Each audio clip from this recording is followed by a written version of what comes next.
Шейх Музафар Шукор Аль-Масри бин Шейх Мустафа Куала-Лумпур маңындағы Селангордағы Петалинг Джая қаласында дүниеге келген. Мектепте оқып жүрген жылдары теннистен чемпион атанып, волейбол құрамасында да ойнаған Шукор болатын. Муардағы мектеп Ренда орта мектебін бітіргеннен кейін Шукор Үндістандағы Манипаль медициналық колледжіне оқуға түсті. 1997 жылы колледжді медицина және хирургия ғылымдарының бакалавры дәрежесімен бітірді. Шукор кейінірек Малайзияның Кибангсан университетінде ортопедиялық хирургия бойынша ғылыми магистр дәрежесін алды. Музафар Шукордың дәрігер ретінде өмірбаяны 1998 жылы басталды. Ол Куала-Лумпур жалпы ауруханасына ортопед-хирург болып жұмысқа қабылданғанға дейін Серембан ауруханасында 1 жыл жұмыс істеді. Гуманитарлық миссиялар шеңберінде Шукор 2002-2003 жылдары Ауғанстан мен Камбоджаға іссапарға барды. Бұл ретте Музафар Шукор Малайзияның алғашқы ғарышкерлерінің іріктеуіне қатысты.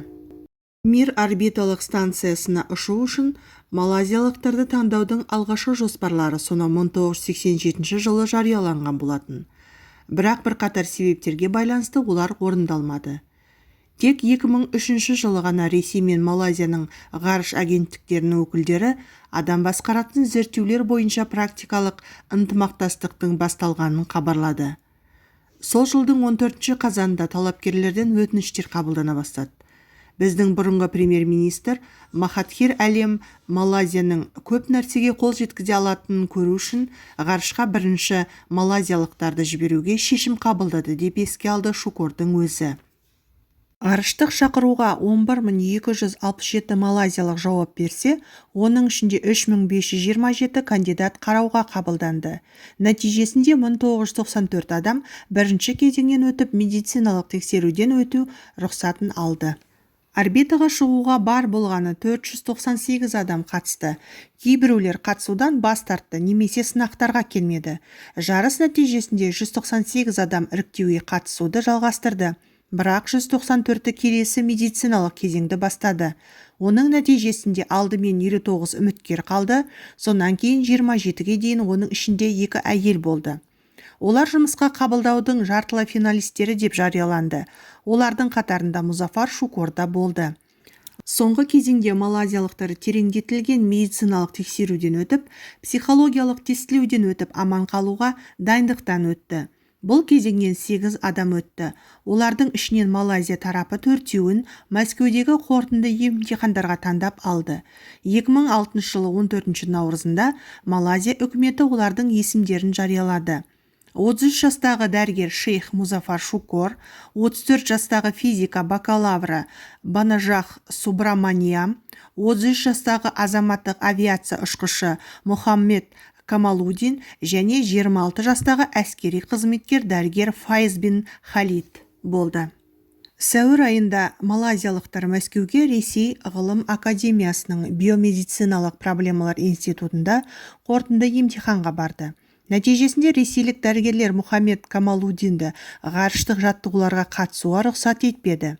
Қалған 3 үміткерді соңғы іріктеу малайзиялық тарапқа тапсырылды. 4 қыркүйекте Малайзия премьер-министрі Бадауи Шейх Музафар Шукор мен Файз бин Халиді жұмысқа қабылдау жеңімпаздары деп жариялады. Осыдан кейін Шукор мен Халид Гагарин атындағы ғарышкерлерді даярлау орталығына ғарыштық оқудан өтуге аттанды. 1 жылға созылған оқу курсында Шукор мен Халид Ресейде, сондай-ақ Хьюстондағы Джонсон ғарыш орталығында тағылымнан өтті. Оқу-жаттығу қорытындысы бойынша Музафар Шукор негізгі экипажға қосылды. Халид оның резерві болды. Мен 2 тамаша маманмен жұмыс істеу мүмкіндігіне ие болғаныма өте қуаныштымын. Мен өз елімді ғарышта көрсете алатыныма қуаныштымын. Мен өзімді жақсы қырымды көрсетуге тырысамын, деді Шукор рейс алдындағы баспасөз мәслихаттардың бірінде. Менің өмірімдегі ең сиқырлы сәт есімде. Мен халықаралық ғарыш станциясы терезесінен жерге қарадым. Сіз жердің қаншалықты кішкентай екенін және оның миллиондаған галактикалармен қоршалғанын көре аласыз. тері арқылы қалтырау өтеді, жүрек соғуын тоқтатады. Ғарышта жүргенде осынау сұлулық пен құдіреті шексіз ұлы екенін сезіну сізді баурап алады, деп еске алды Шукор. Халықаралық ғарыш станциясы бортында Шукор ER-13 бару экспедициясы бағдарламасын аяқтады. Шукордың зерттеуінің негізгі бағыты ғарышқа түсірілген адам қаны мен бауырының рак клеткаларының үлгілері болды. Ол олардың мінез-құлқын және салмақсыздық жағдайындағы өзгерістер динамикасын зерттеді. Шукор белоктың кристалдануын да зерттеген. Малайзиялық астронавт ғылыми жұмысымен қатар Малайзияның бірнеше қаласында отандастарымен бірнеше рет теледидар арқылы байланыс жүргізді. Тамақ ішсең де айналаңда тамақ ұшып жүреді. Оны жеу үшін оны ұстап алу керек, деп Шукор ғарыш станциясындағы өмірді суреттеп берді. 21 қазанда Музафар Шукор Юрчихин және Катовпен бірге Союз ТМА-10 ғарыш кемесімен жерге оралды. Мен жерге қонған бойда мен өте үлкен денем бар сияқты болдым. Мен саусақты да көтере алмадым. Айналдым, 2 адам мені ұстап жүруіме көмектесті. Еден қай жерде, төбесі қайда екенін айта алмадым. Бәрі өзгерді. Адам әлсіреп барады, деп Шукор қонғаннан кейінгі сезімдерді сипаттады. Ұшудан оралған соң Музафар Шукор Малайзияның тұңғыш ғарышкері болды және ғарышқа ұшқан 464 адам болды. Оның орбитада болу ұзақтығы 10 күн 21 сағатты құрады. Бүгінде бірінші малайзиялық астронавт ғарышқа тағы бір рет аттануға үміттенеді. Мен ғарышқа қайта оралғым келеді. Мен ол жерге қайтадан бару үшін бәрін жасаймын. Тіпті бір жақты билетпен Марсқа ұшуға да дайынмын, дейді. Ол намазды дұрыс оқу үшін аяғын еденге байлап оқыды. Оның ішінде рукухта дұрыс еңкейіп, сәждеге басын қойып, намаздың соңында ат-тахиятты айтарда жерге отыруға талпынды және сонымен қатар барлығын дұрыс жасады. Ол Рамазан айында ғарышқа ұшқандықтан орбитада жердегідей ораза ұстады. Шукор былай деді: ғарышкерлер ғарышта әртүрлі ғажайыптарды сезінеді. Мен сол жерде азан естідім.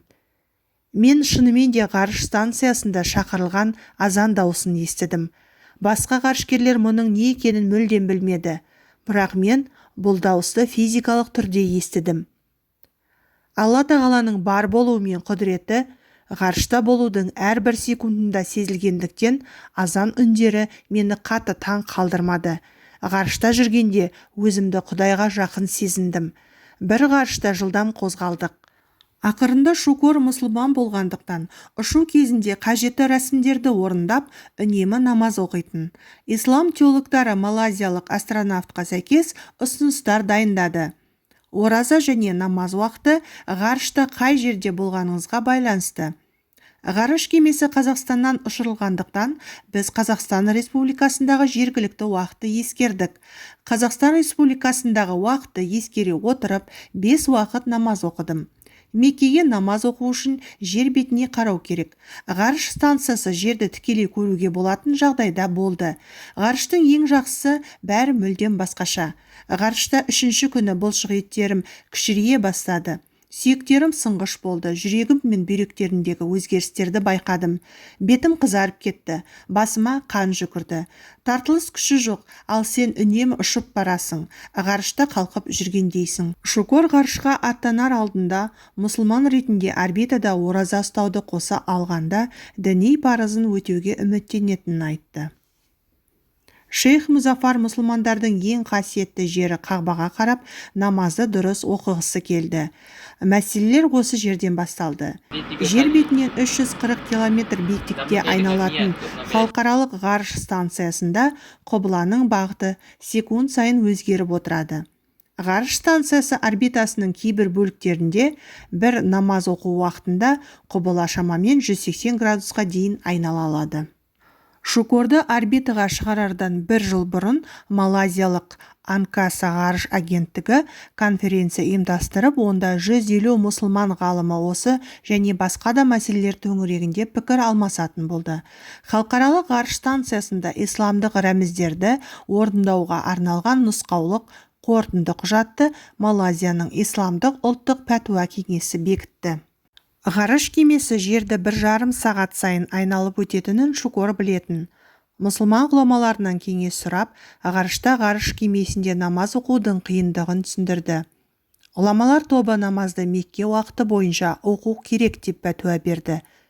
Ғарышкер Шукор ғарышта ғылыми тәжірибелер жүргізді. Соның ішінде салмақсыздық жағдайында қатерлі ісік жасушаларының дамуын зерттеді. Ғарыш кемесінде болған кезде ол намаз оқып, күніне кемінде 20 бет Құран оқитын. Бала кезімде әкем сатып алған фантастикалық кітаптар маған өміріме қатты әсер етті. Менің бөлмемде қабырғаларда Суперменнің, соғыс батырлары мен ғарыштың суреттері болатын. Ол күндері малазиялық ғарышқа ұшады деп ешкім күтпеген. Ғарышқа ұшу арманымды орындау үшін дәрігерлік мамандықты таңдадым, дейді доктор Шукор. Оразамды өтеу барысында ашығу да, шөлдеу де, шаршау да болған жоқ. Ғарышта болғанымда өз жанымды сол жерден тапқандай болдым, дейді Музафар Шукор.